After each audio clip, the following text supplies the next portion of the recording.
আম্মা জানের এটাকে প্রসব বেদনা বলে। এমন পরিমাণ মায়ের কান্নায় পাশের বাড়ির মানুষ ঘুমাইতে পারে নাই। তুমি আমি কত যে মাকে লাথা দিয়েছি, মনে হয় মায়ের মাথার উপরে 7 আসমানের বোঝা। মা কান্না করে আমার দাদি নানিরে কয়, সরো, আমার স্বামীকে একটু কিনারায় পৌঁছায়া দাও। আব্বাজানের হাতটা ধরে মা কান্না করে, স্বামী দয়া করে আমাকে মাফ করে দাও, তোমার ঘরে আসছি খেদমত করার জন্য, মনের মতো পারি নাই, তুমি কষ্ট নিবা না, মাফ করে দাও, মরে যাব। বাবাই বলে, বিবি কেন কাঁদো? বলে, বাচ্চার প্রসব বেদনা সহ্য করতে পারি না। কত মহিলারা এই সময় মরিয়া যায়, আমার মনে হয় কষ্ট শুরু হয়ে গেছে, মরে যাব। বাবায় কান্না করে সান্ত্বনা দিয়ে কয়, বিবি ধৈর্য ধারণ করো। সান্ত্বনা দিয়া বাবায় সেজদায় পড়ে গেছে, আল্লাহ তুমি হেফাজত করো। এরে আল্লাহর বান্দারা, ওই মায়ের কষ্ট এত পরিমাণ, পাগলের মতো মা চিল্লাইতেছিল রে বাবা। এরপরও মা কিন্তু কখনো বরদোয়া করে নাই, সন্তানের জন্য পাগল পারা হয়ে আছে। ওই মায়ের যারা মা বলে ডাক দাও না, তার মতো পরাণে কেউ নাই। প্রায় সময় আমি ঘটনাটা বলি, বাবার কিনারায় শুইয়া রাতের বেলা মা চোখের পানি ছেড়ে কাঁদে। বাবায় তাকায় দেখে বিবি গুনগুন করে কাঁদে। জিজ্ঞাসা করে, বিবি কান্না করো কেন রাতের গভীর? মা বলে, ও স্বামী, আমার মনের ভেতরে বড় দুঃখের কারণে কান্না করি। কি তোমার অন্তরে দুঃখ ভরা? মা বলে, স্বামী, একটা সপ্তাহ হয়ে গেল সন্তান আমাকে আম্মু বলে ডাক দেয় না। বাবাই বলে, বিবি কেন? বলে, গত সপ্তাহে একটা অপরাধ করেছে, আমি ধমক দেওয়াতে অভিমান করেছে। সন্তান ঘরে আসে, খানা খায়, মা বলে ডাকে না। বাবাই বলে, বিবি ধৈর্য ধারণ করো, খানা খাও, ঘুমাও, সন্তান ভুল বুঝে এসে ক্ষমা চেয়ে নিবে। মা একটা চিৎকার দিয়ে কয়, স্বামী আমার, আমি যতবার ঘুমানোর চেষ্টা করি আমার চোখের মধ্যে ঘুম আসে না। খানার প্লেট নেই, একটা লোকমার খানা আমার ভেতরে যায় না, কারণ আমার অন্তরে ওই খানা আর ঘুম থেকে আমার অন্তরে টান আমার বাবা, আমার কলিজার সন্তান একবার আম্মু বলে যদি ডাক দেয়, আমার কলিজাটা ঠান্ডা হয়ে যায়। কারণ ওই সন্তানের প্রসব বেদনা আমি ভুলে যাই না। হাজারো ব্যথা নিয়া তাকায় থাকি, সন্তান আমাকে মা বলে একটা ডাক দিবে, আর ওই ডাকের কারণে জীবনের সব কষ্ট আমার থেকে দূর হয়ে যাবে। জীবনের মূল কষ্ট মায়ের প্রসব বেদনা,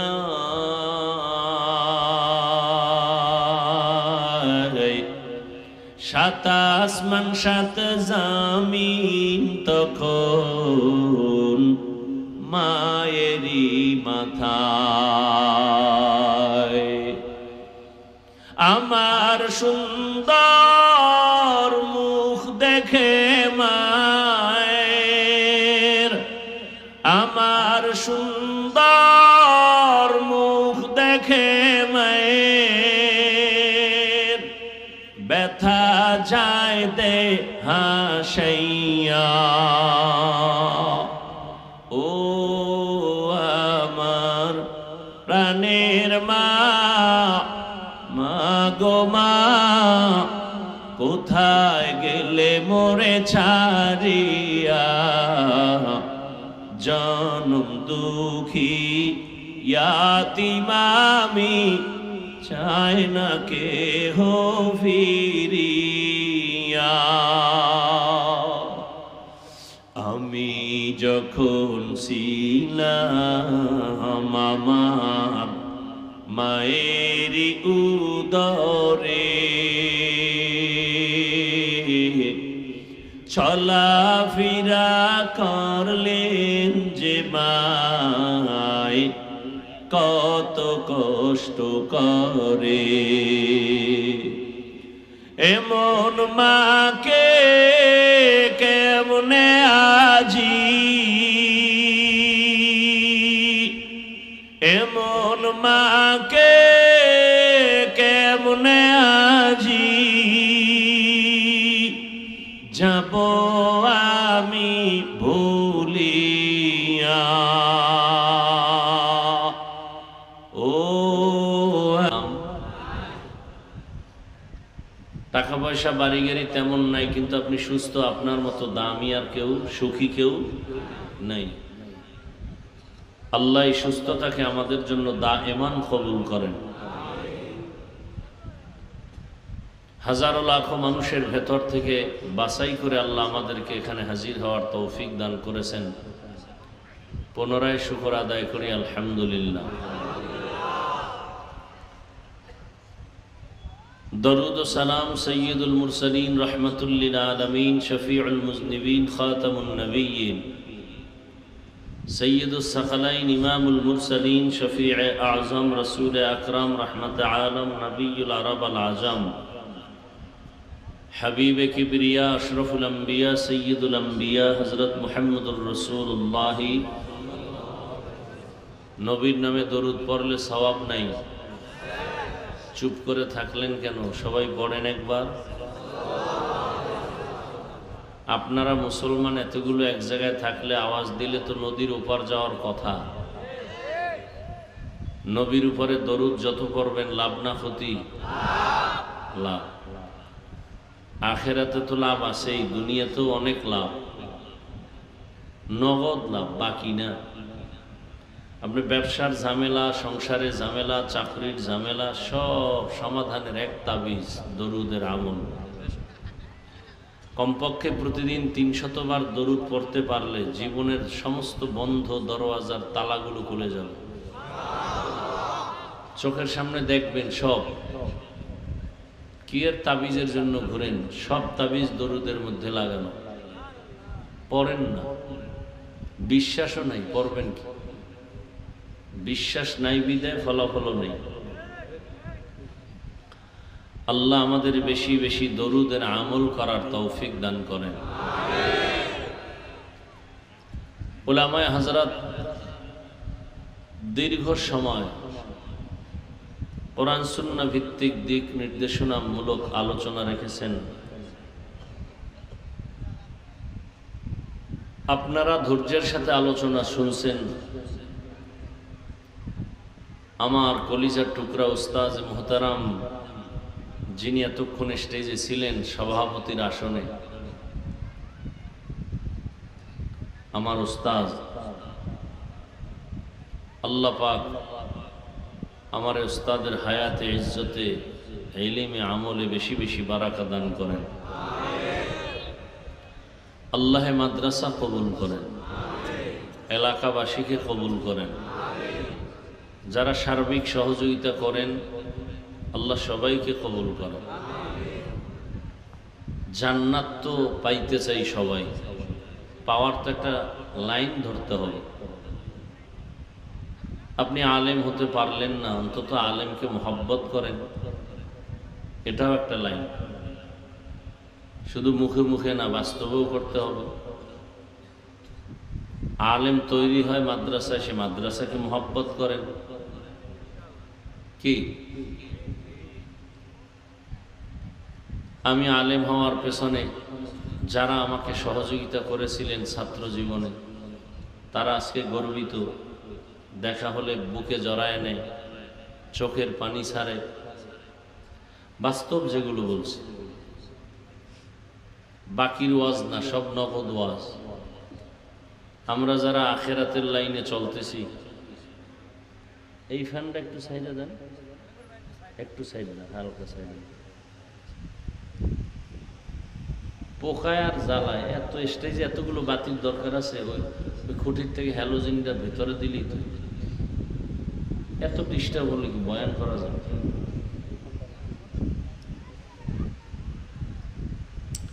ভাইরা আমার,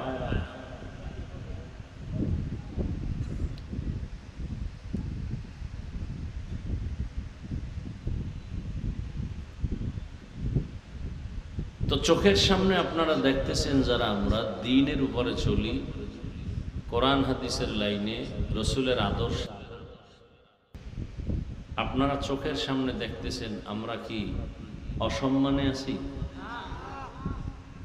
শুধু আমরা কেন, যারা আমাদেরকে ভালোবাসেন, ওলামায়ে কেরামদের সাথে মিশে চলেন, তাদেরও সম্মানের সীমানা নেই। সে আলেম না, কিন্তু আলেমদের সাথে সম্পর্ক, মাদ্রাসায় সহযোগিতা করে, দান সদকা করে, তাদেরও যথেষ্ট পরিমাণ সম্মান, কোনো পেরেশানি নেই। এরপরেও আমরা এই লাইনে থাকতেই চাই না। দেখে বুঝেও আমরা এই পথে আসতে চাই না। তো আল্লাহর কাছে কি নিয়ে যাবে? যেতে তো হবে, কি নিয়ে যাবে? একটু হিসাব করা দরকার। বেহিসাব তো চললেন জীবনভর, জীবনের শেষ প্রান্তে তো চলে আসলেন। এরপরও যাবো, এখনো বয়স পুরা হয়নি, তা বাঁচারও তো গ্যারান্টি নেই। যুবকদের লাশই তো বেশি দেখা যায়, পানির নিচে লাশ, গাড়ির নিচে লাশ, ঘুমের বিছানায় লাশ, বেশিরভাগ যুবক। আর এখন মরতে হবে না, মারার জন্য লোক ঘুরতেছে পেছনে। আবার এই চিল্লানো যাবে না, কোনো চিল্লা চিল্লির ওয়াজ নেই, ঠান্ডা মাথায় কথা শুনবেন। ফ্যানটা কমানো যায় না? না পাওয়ারলেস? হ্যাঁ হ্যাঁ, তবু আল্লাহ হেদায়েত দুঃখ আর আমগো দুঃখ। খয়রাতে ফ্যানটি সব আওয়াজে দাও না। চিন্তা করে, ভালো ফ্যান দিলে টাকা তো দেবে না আওয়াজওয়ালারা।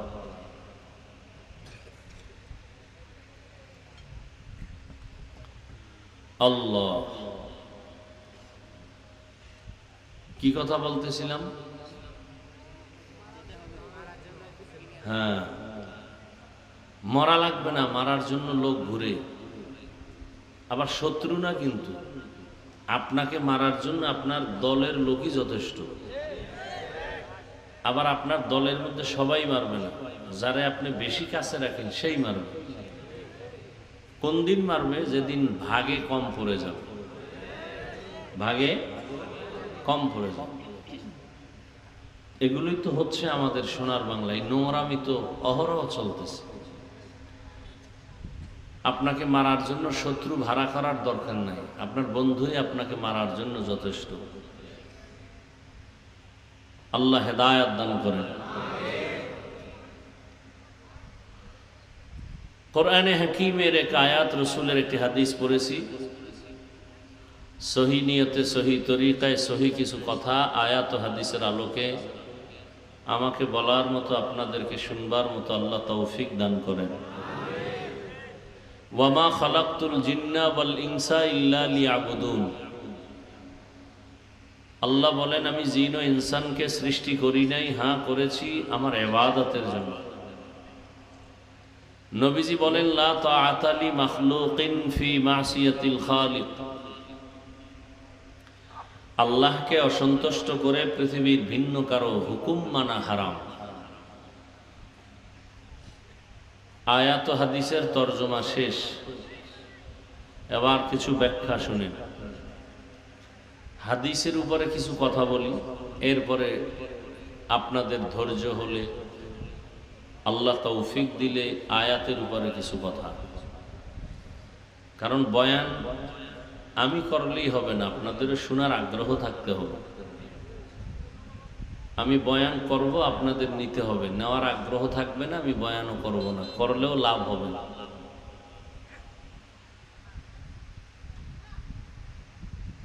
আপনাদের ধৈর্যের উপরে যতটুকু পারি চেষ্টা করব। তৌফিক দিবেন কে? আল্লাহ। আমার সেই বয়ানগুলো করার ক্ষেত্রে আপনাদের যথেষ্ট পরিমাণ মনোযোগ এবং সহযোগিতা লাগবে। আল্লাহর রহমত আর আপনাদের দিল খুলে দোয়া, এবং সেই দোয়াটা তখনই আমি অনুভব করব যখন আপনারা এক ধ্যানে শুনবেন, উঠা বসা করবেন। করলে আমি হাত তুলে দোয়া করে দেব, কারণ আপনার যদি আগ্রহ না থাকে আমি এত জোর করে বয়ান করার প্রয়োজন কি? বাকি এখান থেকে আপনি উঠে বাহিরে গিয়ে যে ঘুমাবেন, বাসায় গিয়ে, তাও তো না। আমারে জাতি রাতে ঘুমায় না, মোবাইলের হক আদায় করে, সারা রাত মোবাইলে জেনা করে, জেনা, চোখের জেনা, হাতের জেনা, জবানের জেনা, অন্তরের জেনা। আল্লাহ সবাইকে হেদায়েতের দৌলত দান করেন।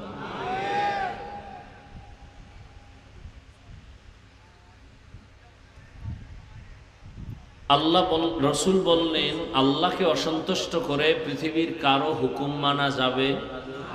এটা তর্জমা হয়ে গেল। ব্যাখ্যা কি হবে? বলে ব্যাখ্যা হবে, আল্লাহকে বেজার করে, অসন্তুষ্ট করে পীরের কথা মানা যাবে না, হারাম। এখন একজন পীরের ভক্ত যদি বলে, ভাই পীরের কথা মানা যাবে না, এটা কোন আয়াতে আছে? কত নাম্বার আয়াতে আছে পীরের কথা মানা যাবে না? এরকম কিছু নির্বোধ মানুষ আমাদের সমাজে আছে। মাদ্রাসায় দান করে না, মসজিদেও দান করে না, নামাজও পড়ে না, বারবার হিসাব চায়। এরকম আছে না কিছু?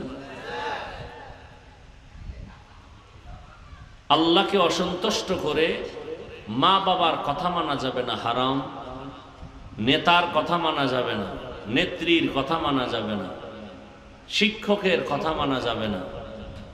এক কথায় জবাব, দুনিয়ার সকলকে অসন্তুষ্ট করা সম্ভব, আল্লাহকে অসন্তুষ্ট করা সম্ভব না। কিন্তু আমরা করি। প্রত্যেকটা সাইডে আল্লাহকে বেজার করে আত্মীয় স্বজন, আপনজনকে খুশি করি। যেমন পর্দা করলে আল্লাহ খুশি, আত্মীয় বেজার। এবার আত্মীয়র মন রক্ষায় পর্দা ভেঙ্গে ফেলেছি। কেউ যদি ধরে, ভাই আল্লাহকে বেজার করলেন কেন? বলে তওবা করে পরে আল্লাহরে ঠিক করে নিব। তওবা করার আর সুযোগ হয় না, আজরাইলের মোলাকাত হয়ে যায়। এরকম প্রত্যেকটা কাজে আল্লাহকে বেজার করে, আত্মীয়কে খুশি করি। অথচ বয়ান আপনারা আমাদের থেকে বেশি জানেন। বয়ান আমাদের থেকে আপনারা বেশি না জানলে হুজুরদের ভুল ধরেন কিভাবে? অমুক হুজুর ভালো না, অমুক হুজুর ভালো না, অমুক হুজুর ভালো না। তা আপনি কি? সব হুজুর খারাপ, আপনি গাঞ্জাখোর ভালো, আপনি সুদখোর ভালো, আপনি দুর্নীতিবাজ ভালো। আল্লাহ হেদায়েত দান করেন। এখন কথা হলো, আল্লাহকে বেজার করা যাবে না, দুনিয়ার সবাইকে বেজার করা যাবে কেন? আল্লাহকে বেজার করা যাবে না কেন? বলে বেজার করবা কেন? দুনিয়ার সবাইকে বেজার করা যাবে, কারণ দুনিয়ার সবাই আমার আপন, বাট আসল না। আমার আল্লাহ হলেন আপন এবং আসল। দুনিয়ার সবাই আমাকে অনেক কিছু দিতে চায়, দেয় না। আমার আল্লাহ চাওয়ার আগে দিয়ে দেন, প্রয়োজনের বেশি দেন। দুনিয়াওয়ালারা দিতে চায়, দেয় না, দিলেও পরিপূর্ণ দেয় না। চাওয়ার আগে দেয় না, চাহিদা মিটাইয়া দেয় না। আল্লাহ চাওয়ার আগে দেন, বেশি দেন, চাওয়ার আগে দেন। এবং চাহিদা মিটানো কি আরো বেশি। দুনিয়ার সবাই কিছু কিছু দিলেও পেছনে স্বার্থ। আল্লাহ যে আপনাকে আমাকে অনেক কিছু দিয়েছেন, কোনো স্বার্থ নেই। মা বাবা পর্যন্ত স্বার্থ, স্বার্থের উপর একটু আঘাত লাগলেই সন্তানকে আর সন্তান বলে পরিচয় দিতে চায় না। এমনকি অনেক জায়গায় খবর পাওয়া যায় মা বাবা সন্তানকে হত্যা করে। আবার স্বার্থের আঘাতে সন্তান মা বাবাকে। আমার সোনার বাংলায় এগুলি দেখার কি অভাব আছে? অহরহ। আল্লাহ হেদায়েত দান করুন। বড় কঠিন এক হালাতে আমরা জীবন যাপন করতেছি। দুনিয়ার সব স্বার্থপর, আল্লাহর স্বার্থ আছে? আল্লাহ যদি স্বার্থপর হইতেন তাহলে এক ঢোক পানি পান করতে কাউকে দিতেন না। আমার আল্লাহ কেমন দয়ার মালিক, বিন্দু থেকে বিন্দু কোনো স্বার্থের পেছনে তাকাননি। আল্লাহ পাক নিঃস্বার্থভাবে সবাইকে ভালোবাসেন। যে ব্যক্তি আমার প্রশংসা করে আমি তাকে দেওয়ার জন্য বলি, যে ব্যক্তি আমার বদনাম করে আমি তাকে দিতেও চাই না, কাউকে দেওয়ার উৎসাহ দেই না। আর আমার দয়াময় আল্লাহ কেমন, মুমিনেরও যেমন দেন, বেঈমান যারা আল্লাহরে গালি দেয় তাদেরকেও দেন। দুনিয়ার কোন বিদ্বেষী আল্লাহ বিরোধী কেউ না খায় মরে না। মুমিনেরা যেই গাছের ফল খায় বেঈমানেরাও সেই গাছের ফল ভক্ষণ করার স্বাধীনতা পায়। মুমিন যেই নদীর মাছ খাওয়ার স্বাধীনতা পায় বেঈমানেরাও সেই নদীর মাছ খাওয়ার স্বাধীনতা পায়। আল্লাহ যদি স্বার্থপর হইতেন মুমিনের দিতেন আর বেঈমান গুলো গলা টিপে মেরে ফেলতেন। কিন্তু না, অনেক ক্ষেত্রে দেখা যায় মুমিনেরা অনেক বিপদের মধ্যে আটকায়া যায়, বেঈমানরা আল্লাহর বিরোধিতা করার পরও তেমন কোন মুসিবতে পড়তে দেখা যায় না। খুব কম পড়ে না, তা না, কম। যেমন এই জমিনের সর্বোচ্চ ঈমানওয়ালা আম্বিয়ায়ে কেরাম, একা একা ভাবতেছি আম্বিয়ায়ে কেরামদের কোনো গুনাহ নাই, এরপরেও এত পরিমাণ পরীক্ষা, এত পরিমাণ মুসিবত তাদের উপরে। সারা দুনিয়ার মানুষ যদি এক জায়গায় করা হয়, নবীদের এত পরিমাণ কষ্টের জীবনের হাজার লাখ কোটি কোটি কোটি ভাগের এক ভাগ হবে না। আবার সব নবী রাসূলদের কষ্ট যদি এক পালায় দেয়া হয়, আপনার আমার নবী রহমতের নবীর কষ্টের হাজার হাজার লাখ ও কোটি কোটি ভাগের এক ভাগ হবে না। অথচ নবীদের কোনো গুনাহ নাই, আল্লাহ এর পর কেমন কঠিন পরীক্ষা নিয়েছেন। জমিনের একজন পয়গম্বর, আল্লাহর প্রিয় নবী,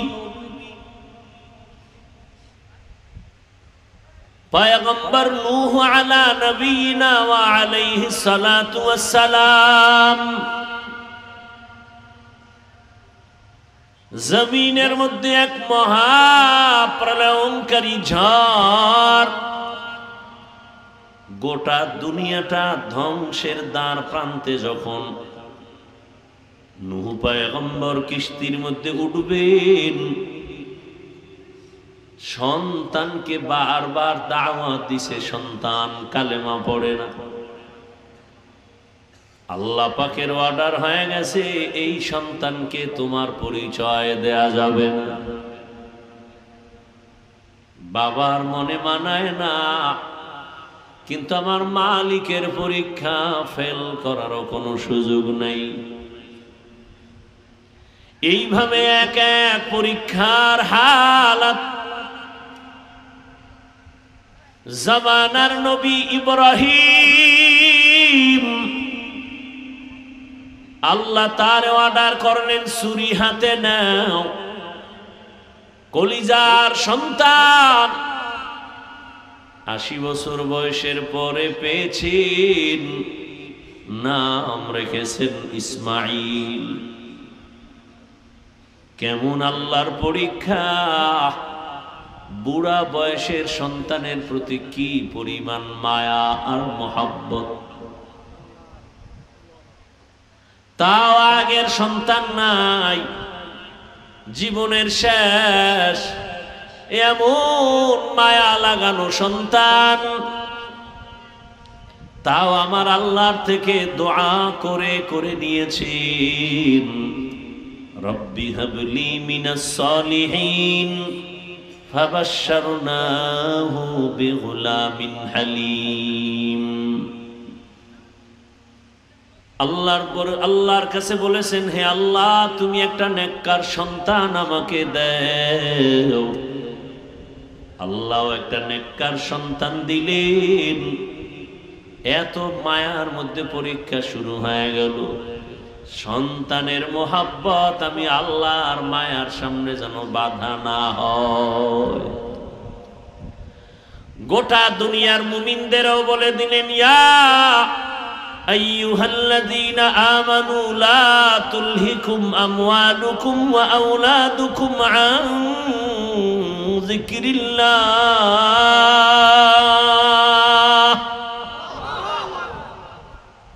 হে দুনিয়ার মুমিন, তোমাদের সম্পদ আর সন্তান জমিনে আমি পরীক্ষার জন্য দিয়েছি, আমার জিকির থেকে যেন এদের কারণে গাফেল না হও। মালের আল্লাহকে ভুলে যাইও না, সন্তানের কারণে আমি আল্লাহকে ভুলে যেও না। আল মালু ওয়াল বানুনা জিনাতুল হায়াতিদ দুনিয়া ওয়াল বাকিয়াতুস সালিহাত খায়রুন ইনদা রাব্বিকা সাওয়াবা ওয়া খায়রুন আমালা। जिंदगी में बंदगी तू करना है,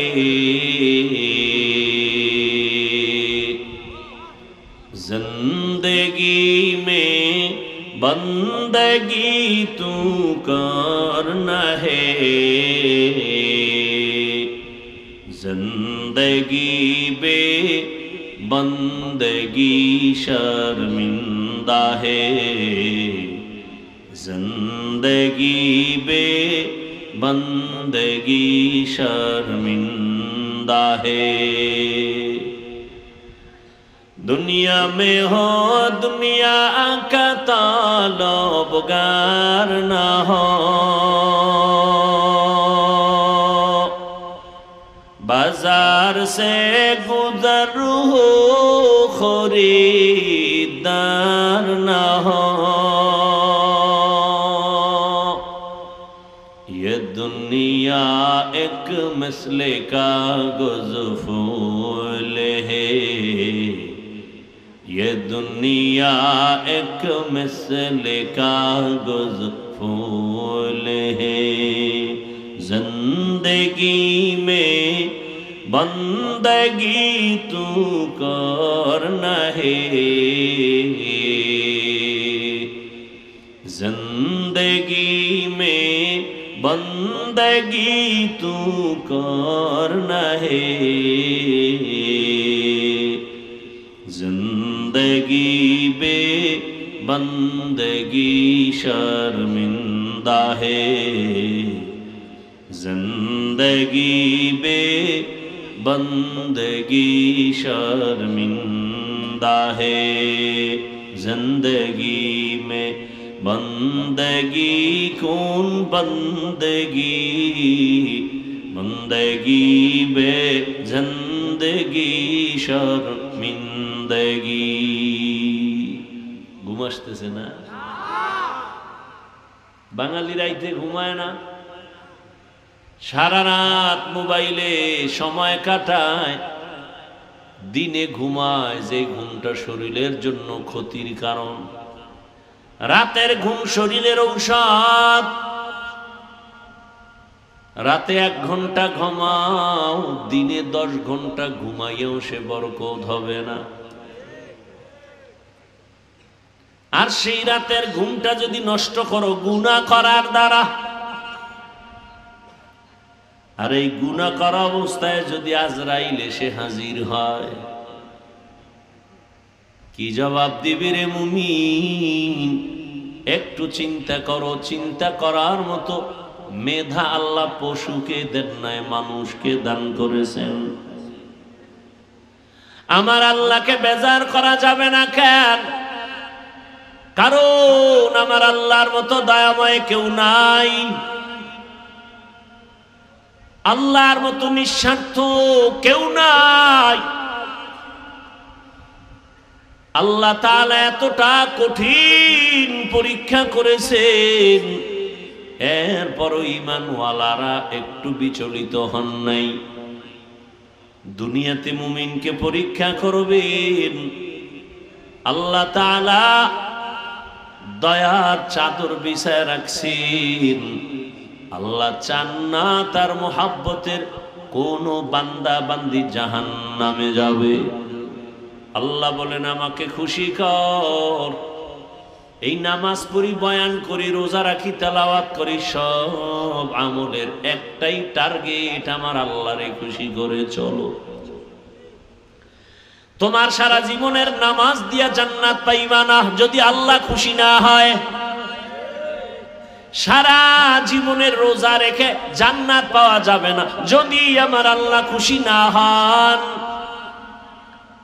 সারা জীবনের তেলাওয়াত দিয়া জান্নাত পাওয়ার গ্যারান্টি নাই যদি আমার আল্লাহ খুশি না হন আর আমার আল্লাহ যদি একবার খুশি হয়ে যান সারা জীবনের ইবাদত লাগবে না একটা সিজদাই জান্নাত রেডি হয়ে যাবে আতিনা ফি দারে দুনিয়া না হাসান আতিনা ফি দারে উকবা না হাসান ইয়া গিয়াসাল মুস্তাগীসিন ইহদিনা লিফতিখারা বিল উলুমে ওয়াল গিনা হর গোরি দে নে কো তু তৈয়ার है जो न मांगे उससे तू बेजार है এই সাউন্ড কমে কা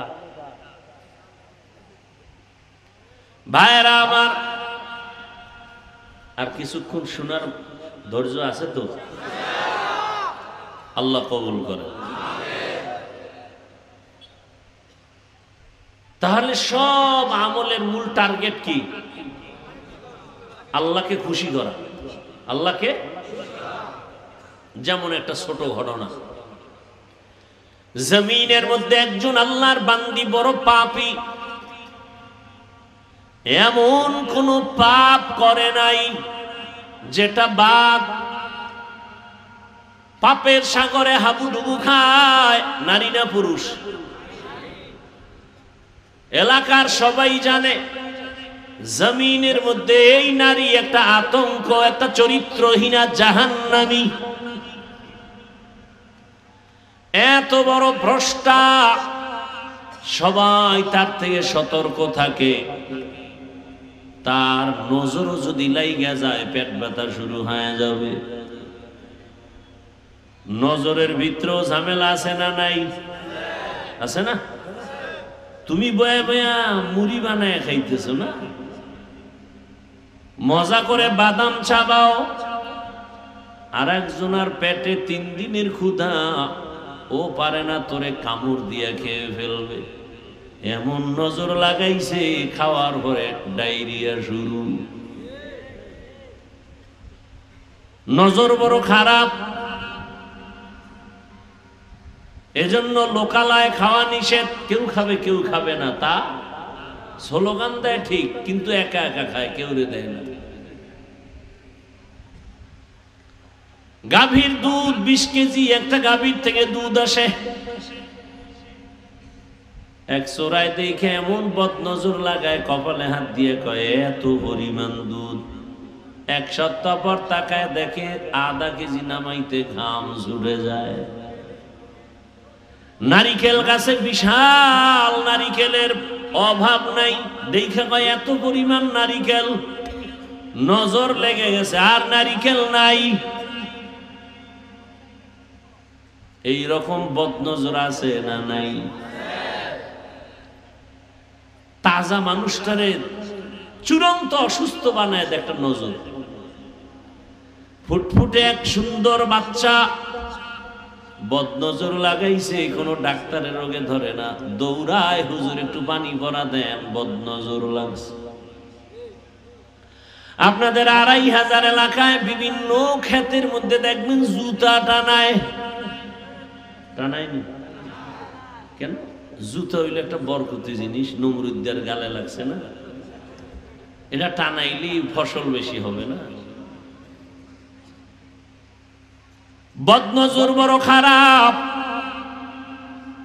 এজন্য কিছু পুরুষের এমন বদনজর যদি কোনো নারীর উপরে লেগে যায়, ওর পেটের বাচ্চা নষ্ট হয়ে যায়। আবার কোন নারীর বদনজর যদি পুরুষের উপরে লেগে যায়, কেমন যে কঠিন বদনজর।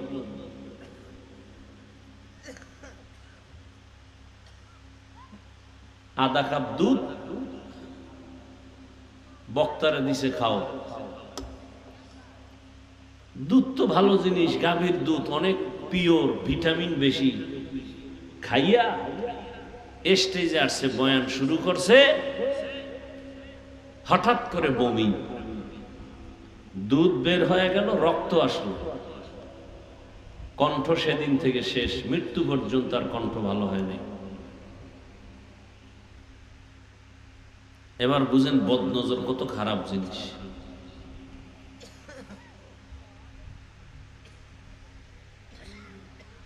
শুধু মানুষের না, জিনের বদনজর লাগলে, ভালো একটা ভালো জিনিস খাইতেছেন, হঠাৎ পেট ব্যথা কেন? খাইতেছেন জানালার সিফায় বইয়া, দেখে বলাইছে হজরতেরা, খাওয়ার পরই পেটে ব্যথা শুরু। বদনজর বড় খারাপ। ওই এলাকার জাহান্নামী নারী, এমন কোন গুনাহ নাই যেই গুনাহ ওই আল্লাহর বান্দি করে নাই। আল্লাহর কুদরত একদিন রাস্তা দিয়া চলে যায়, হেঁটে হেঁটে গান গায়, হঠাৎ করে তাকায় দেখতেছে রাস্তার কিনারায় একটা কুকুর ক্ষুধা পানির পিপাসায় জিহ্বা বের করে কান্না করে। ওই জাহান্নামী নারীর অন্তরের মধ্যে বড় মায়া জন্ম হয়ে গেল। একটু যদি পারতাম আমি কুকুরকে পানি দিতাম, কুকুরের কলিজা ঠান্ডা হয়ে যেত। চোর হইল মানুষ বালা, কোথায় পাই পানি? আশেপাশে তালাশ করা শুরু করলো, খুঁজে খুঁজে এক বাগানের পেছনে একটা পানির কূপ পেয়ে গেল, কিন্তু পানি অনেক নিচে, উঠাবার কোনো পাত্র নাই। ও জাহান্নামী নারী পেরেশান হয়ে গেল, একটু পানি যদি দিতে পারি আমার দিলটা বড় শান্ত হয়ে যাবে, কুকুর খুশি হয়ে যাবে। পানি পেয়েছি ঠিক, তবে পানি উঠাবার কোনো পাত্র আমার হাতে নাই। আল্লাহর বান্দি পেরেশান হইয়া, পায়ের মধ্যে ছিল চামড়ার মুজা লাগানো, মুজা খুলে ফেলছে, মুজার ভেতরে পানি উঠাবে মনে করে, দেখে পানি আরো নিচে। এখন কেমনে উঠাবে? আল্লাহর কুদরত, মাথার মধ্যে একটা হঠাৎ বুদ্ধি চেপে গেল। মাথায় ছিল একটা ওড়না লাগানো, বড় একটা ওড়না, ওড়নার এক মাথা অংশ খুলিয়া মুজার সাথে বেঁধে দিয়া এরপরে কূপের থেকে পানি উঠাইল। একটা জাহান্নামী নারী মাথায় ওড়না লাগায়, তা অনেক বড়, আর আমার মুসলমান বোনের কোনো ওড়না নাই,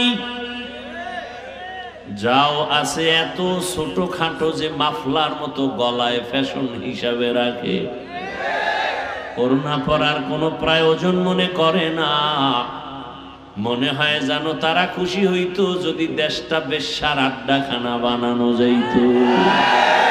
তুকু যাও সুন্নতে আহমদ কুজা বা মোহাম্মদ कैफुअत निस्बतुरा मन अहब्बा सुन्नती कौले रसूल मजदाए काना माई हम कुन कबूल।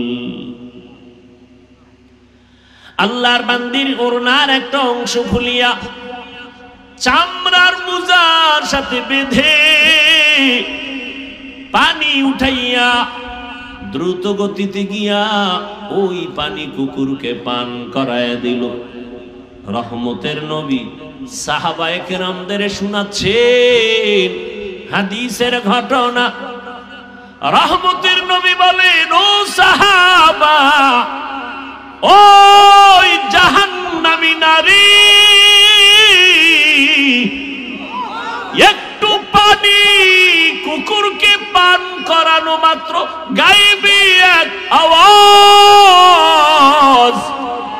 অদৃশ্য এক আওয়াজ, গায়েবী আওয়াজ আসতেছে, ও আল্লাহর বান্দি, কুকুরকে পান করায় পানি পান করিয়েছো, গায়েবী আওয়াজ তোর জীবনের সব গুনাহ মাফ হয়ে গেছে। या इलाही मुझसे मुझको दूर कर ताकि देखो मुझ में तुझको एक नजर। या इलाही तू मेरा माबूद है, या इलाही तू मेरा माशूक है। ঘটনাটা টানছিলাম একটা পয়েন্টকে টার্গেট করে। ইবাদত যা করি, নামাজ রোজা, সব কিছুর মূলে কাকে খুশি করা?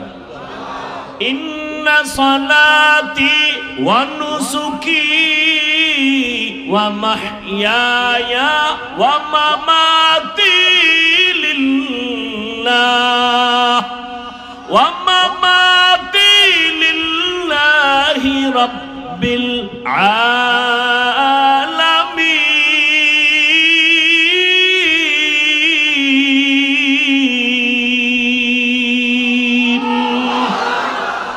रंगे तक़वा रंगे सिद्को रंगे दीता अब्द बाकी बुअत बर आबदी। इब्राहिम नबी दुआ करलेन, हे अल्लाह, আমার নামাজ, আমার কুরবানি, আমার মরে যাওয়া, আমার বেঁচে থাকা সব কার জন্য? আমি বয়ান করি আমার আল্লাহর খুশির জন্য, আমি বয়ান শুনি আমার আল্লাহকে খুশি রাখার জন্য, আমি খানা খাই আল্লাহকে খুশি রাখার জন্য। খানা খাইলে আল্লাহ খুশি হবে কেন? খানা খাইলে শক্তি হবে, ওই শক্তি দিয়ে আমি মাওলার ইবাদত করব। কি ভাইরা আমার, দেখছেননি জাহান্নামী মহিলা কুকুরকে পানি পান করাইছে, এটা তো ফরজ না, কিন্তু মনে চাইছে করাইছে, আল্লাহ কি হয়ে গেছেন?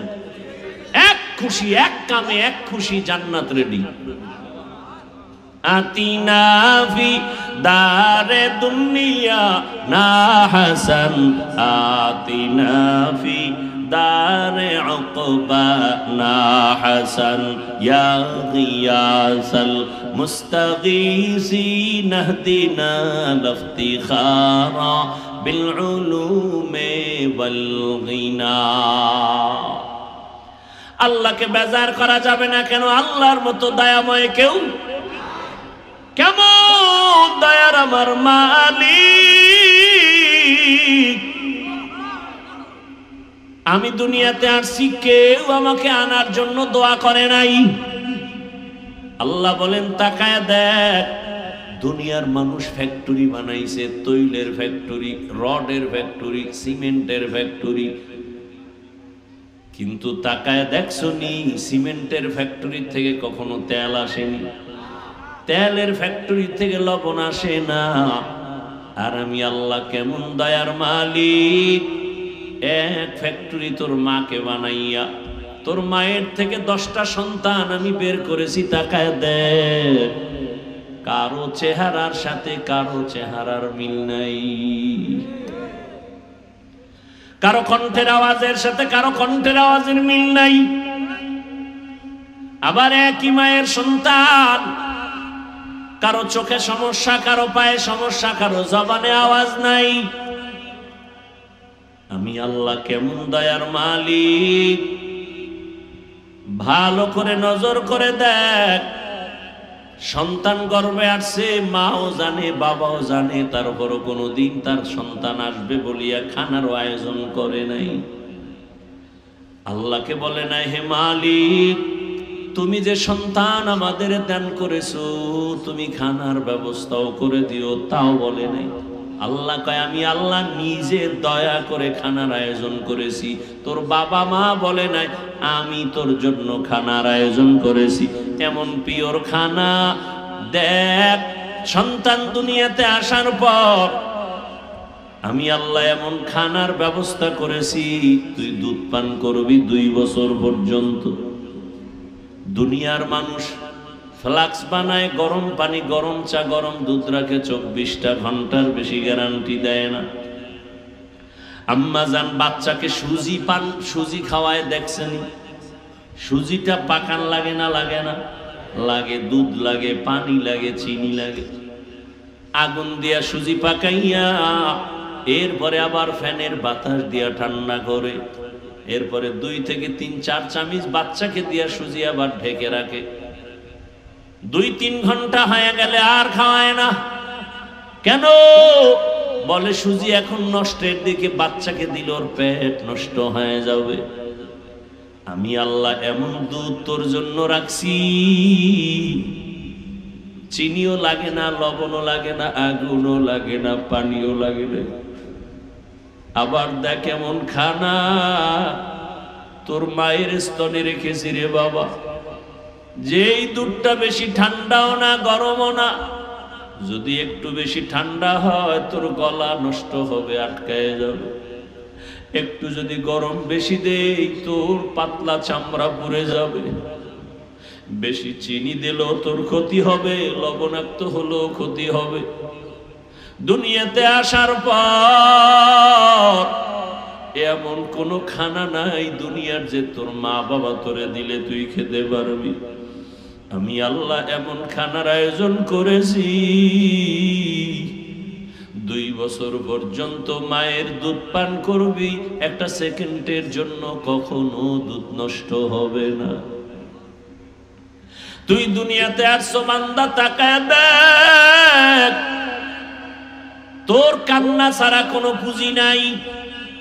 মা বলে ডাকবি দূরের কথা, চিনো না তোর মাকে, তোর বাবাকে তুই ডাকবি পরে চিনোই না। কথাও বলতে পারো না রে গোলাম, কিন্তু তোর পেটে ক্ষুধা, তোর পুঁজি কান্না। তোর বাথরুমের প্রয়োজন, বলতে পারো না আম্মু আমাকে বাথরুমে নাও, তোর পুঁজি শুধু কান্না। তুই কান্না দিয়া কখন কি বুঝাইতে চাও দুনিয়ার একজন বুঝে, তোর বাবাও বুঝে না, তোর মা ছাড়া। বাচ্চা কান্না করে, বাবায় কয় ক্ষুধা লাগছে খানা দাও, মা বলে 5 মিনিট আগে খানা দিয়েছি। তাহলে এখন বাচ্চা কেন কাঁদে? মা বলে বাচ্চার এখন কান্নায় বলতেছে এখন ঘুম যাবে, ঘুমের আগের কান্না কাঁদছে। বাবাও বুঝে না বাচ্চার কান্না দিয়ে তুই কি চাইতেছ। আমি আল্লাহ কেমন দয়ার মালিক,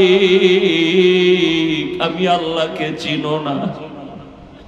তুই শুধু কান্না করো, শীত লাগে ঠান্ডা, তোর এখন গরম কাঁথার দরকার। তুই কান্না করতেছো, তোর বাবাও ফিরিয়া তাকায় না, তোর মা বুঝতে পেরেছে তোর শীত লাগতেছে। আবার হঠাৎ করে তোর গরম লাগতেছে, তুই কাঁদতেছো, তোর মা সারা বুঝে না তুই এখন কান্দো কেন। মা কিন্তু তোর কান্নায় বুঝতে পেরেছে তোর গরম লাগে, এখন বাতাসের প্রয়োজন। হঠাৎ তুই আবার কান্না করো, বাবায় বারবার ধমক দেয়, এত কাঁদে কেন, এত কাঁদে কেন, কান্না সহ্য করা যায় না, আমার চোখের থেকে দূরে নিয়ে যাও। মা বলে বাচ্চা এখন কাঁদে, তাড়াতাড়ি ওরে বাথরুম করাতে হবে। বাবায় রাগ কইরা মাকে ধমক দেয়, কিন্তু তোমারে আমার প্রস্রাব পায়খানা দেখিয়া মা একবারও ধমক দিয়া ফালায় দেয় না, বরং আম্মা জান খানা খাইতে বসে, আমার বাবা আমার ভাই বোনেরা সব একত্রে, তুমি আমি শিশুবেলায় মায়ের সামনে প্রস্রাব করে মায়ের কাপড় ভিজিয়ে ফেলেছি, আমার বাবা উঠিয়া চলে গেছে, আমার ভাই বোনেরা চলে গেছে, সি সি কইরা তারায় গেল, মা তোমারে আমারে ফেলে দেয় না।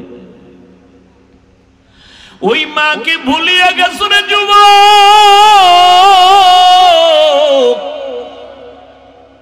ওই মায়ের কোন দিন কত বাজে কথা বলে কাঁদাইছো, ওই মার দোয়া ছাড়া তুই বড় হতে পারো নাই, ওই মা বাবার দোয়া ছাড়া আমি হাফিজুর রহমান ওই জায়গায় বসতে পারি নাই। ও টাকাওয়ালা বাবারা, ও বাড়ির মালিক, ও গাড়ির মালিক, কিসের বাহাদুরি করো, তোমার বড় হওয়ার পেছনে, শিক্ষিত হওয়ার পেছনে মায়ের কত চোখের পানি। ওই মায়ের চোখের পানি আর দোয়া না থাকলে মাওলানাও হতে পারতা না, টাকার মালিক হতে পারতা না, সম্মানের চেয়ার পাইতা না। ওই মা কত রাত ঘুমাতে পারেন নাই, কতবার খানার প্লেট নিয়েও খেতে পারেন নাই। ওই মাকে যারা কষ্ট দিছো, জীবন বোধহয় ধ্বংসের পথে চলে যাচ্ছে। আজকে মোবাইলের আপন বানায় নিছো, মাকে আপন বানাইতে পারো নাই রে গোলাম। যারা মা বাবার সাথে ভালো ব্যবহার করতে পারে না, ওরা আমার মাওলা কেউ মেনে নিতে পারে না। যারা আমার মা বাবার সাথে ভালো আচরণ করে, ওরা আমার মাওলার সাথেও ভালো আচরণ করে। ও বাবা, মায়ের জীবনের কষ্টের ঋণ কিভাবে আদায় করবা? এরে আল্লাহর বান্দারা, আমার আল্লাহ এমন দয়ার মালিক, ওই মায়ের মধ্যে একটা রাডার চুম্বকের মতো লাগাই দিয়েছেন। তুমি যতই কষ্ট দাও, মা কখনো বরদোয়া করে না। এজন্যই তো আল্লাহ কোরআনে তার ইবাদতের পরে মা বাবার খেদমতের কথা বলেছেন। ওই মায়ের সাথে যারা ভালো, তারা অন্যদের সাথেও ভালো, মায়ের সাথে যারা খারাপ, তারা অন্যদের সাথেও বড় খারাপ। মায়ের শুধু একটা প্রসব বেদনার চিৎকারের ঋণ তোমার জীবন দিয়ে দিল আদায় হবে না। আমার আম্মার কণ্ঠের আওয়াজ ভেতরের ঘরের রুমের থেকে বাইরে সামনে যায় না, এত আওয়াজটাকে কন্ট্রোল করে মা। কিন্তু তুমি আমি যেদিন দুনিয়াতে আসবো, আম্মা জানের এটাকে প্রসব বেদনা বলে, এমন পরিমাণ মায়ের কান্নায় পাশের বাড়ির মানুষ ঘুমাইতে পারে নাই। তুমি আমি কত যে মাকে লাথা দিয়েছি, মনে হয় মায়ের মাথার উপরে 7 আসমানের বোঝা। মা কান্না করে আমার দাদি নানিরে কয়, সরো, আমার স্বামীকে একটু কিনারায় পৌঁছায়া দাও।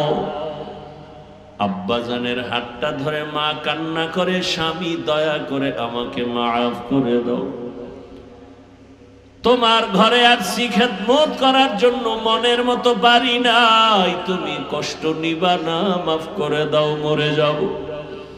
বাবায় বলে, বিবি কেন কাঁদো? বলে, বাচ্চার প্রসব বেদনা সহ্য করতে পারি না। কত মহিলারা এই সময় মরিয়া যায়, আমার মনে হয় কষ্ট শুরু হয়ে গেছে, মরে যাব। বাবায় কান্না করে সান্ত্বনা দিয়ে কয়, বিবি ধৈর্য ধারণ করো। সান্ত্বনা দিয়া বাবায় সেজদায় পড়ে গেছে, আল্লাহ তুমি হেফাজত করো।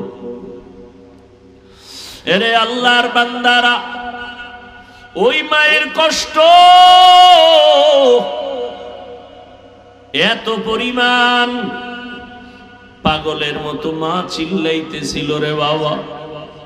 এরপরও মা কিন্তু কখনো বরদোয়া করে নাই, সন্তানের জন্য পাগল পারা হয়ে আছে। ওই মায়ের যারা মা বলে ডাক দাও না, তার মতো পরাণে কেউ নাই। প্রায় সময় আমি ঘটনাটা বলি, বাবার কিনারায় শুইয়া রাতের বেলা মা চোখের পানি ছেড়ে কাঁদে। বাবায় তাকায় দেখে বিবি গুনগুন করে কাঁদে। জিজ্ঞাসা করে, বিবি কান্না করো কেন রাতের গভীর? মা বলে, ও স্বামী আমার, মনের ভেতরে বড় দুঃখের কারণে কান্না করি। কি তোমার অন্তরে দুঃখ ভরা? মা বলে, স্বামী একটা সপ্তাহ হয়ে গেল সন্তান আমাকে আম্মু বলে ডাক দেয় না। বাবাই বলে, বিবি কেন? বলে, গত সপ্তাহে একটা অপরাধ করেছে, আমি ধমক দেওয়াতে অভিমান করেছে। সন্তান ঘরে আসে, খানা খায়, মা বলে ডাকে না। বাবাই বলে, বিবি ধৈর্য ধারণ করো, খানা খাও, ঘুমাও, সন্তান ভুল বুঝে এসে ক্ষমা চেয়ে নিবে। মা একটা চিৎকার দিয়ে কয়, স্বামী আমার, আমি যতবার ঘুমানোর চেষ্টা করি আমার চোখের মধ্যে ঘুম আসে না। খানার প্লেট নেই, একটা লোকমার খানা আমার ভেতরে যায় না। কারণ আমার অন্তরে ওই খানা আর ঘুম থেকে আমার অন্তরে টান আমার বাবা, আমার কলিজার সন্তান একবার আম্মু বলে যদি ডাক দেয়, আমার কলিজাটা ঠান্ডা হয়ে যায়। কারণ ওই সন্তানের প্রসব বেদনা আমি ভুলে যাই না। হাজারো ব্যথা নিয়া তাকায় থাকি, সন্তান আমাকে মা বলে একটা ডাক দিবে, আর ওই ডাকের কারণে জীবনের সব কষ্ট আমার থেকে দূর হয়ে যাবে। জীবনের মূল কষ্ট মায়ের প্রসব বেদনা,